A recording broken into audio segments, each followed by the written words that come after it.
Malawi Brief. Nthawi zambiri ku nyumba ya malamulo kapena kuti ku parliament timaona kukuchitika zinthu zosekesa zina zachibwana tikamaziona m'maso, koma lero kwachitika zinthu zodabwisa pamene speaker wa nyumbayi walengeza kunena kuti pa khomo la nyumba imeneyi papezeka ndithu chithumwa. Munthu wina amene sanadziwike pakadali pano wagwetsa chithumwa chimenechi, ndipo iwo apitiriza kunena kuti chitidwewu siwabwino ndipo izi zilekeretu zomabweretsa chithumwa mu nyumbayi. Before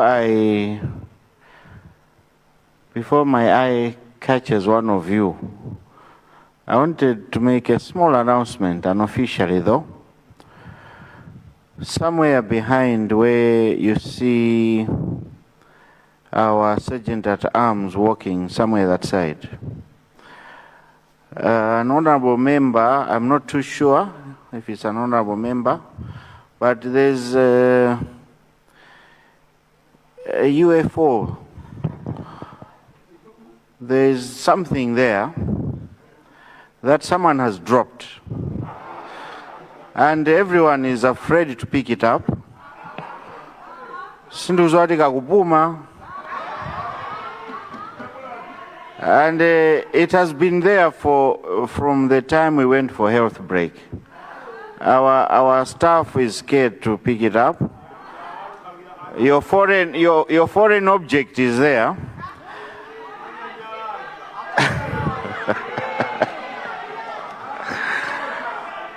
So if you know it's yours, if you know it's yours, do the needful, and let me encourage you not to bring these things in the chamber. Some of us are powered by God, and these things will be dropping in your pockets. So please do the needful and retrieve your foreign object. Otherwise, it is giving our staff necessary pressure, and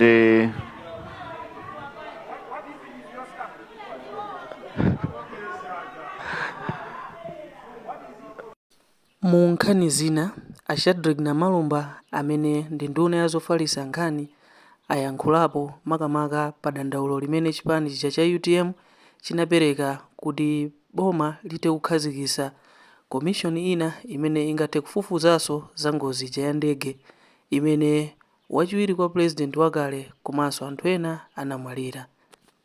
Itero kuti imfa ya amene anali vice president Achilima ndi akuluakulu ena amene mumulandu not 8 amene anafera kuchikangawa pa ngozi ya ndege ndi imfa yowawa, ndi imfa imene imatipangitsa tsemwe kudzidzimuka kuti zinakhala bwanji, ndipo tonsefe amalawi tikufunitsitsa tidziwe bwinobwino chinachitika ndi chani, amene anapanga zinthu zoyenera ndi ndani, zinthu zosayenera ndi ndani, kuti imfa imeneyi sidakakhala ndi mpata mwina kuti anthu anakatha kupulumuka kapena kuteteza kuti sachitike.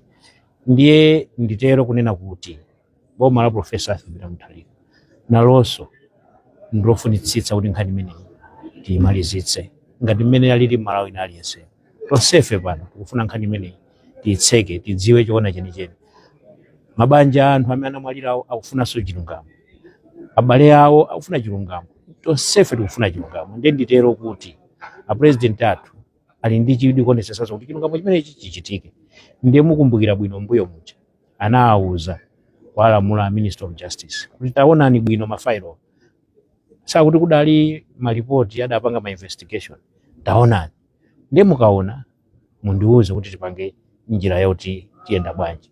Ndiye zimene zozo a Minister of Justice yo apanga tisadamalize parliament ino akhalanso akubwera kufotokozera ku mtundu wa Malawi direction kapena kuti no uphungu umene a president apereka. Nditero kuti kutsogolo kutiona kuti no kutiyenda tiyenda njira yanji, cholinga chake nchakuti nkhani imeneyi tifufuze, olakwa apezeke ngati alipo olakwa, kuti tidziwe kuti chidachitika ndi chani kuti mpaka na atsogoleri athu ngati amenewo akafe imfa yowawa ngati imeneyi. Ndiye nditero kuti tikumvetsa ngati boma kuti tiyenera kufulumiza nkhani imeneyi ndipo tifulumiza titero kuyankhula.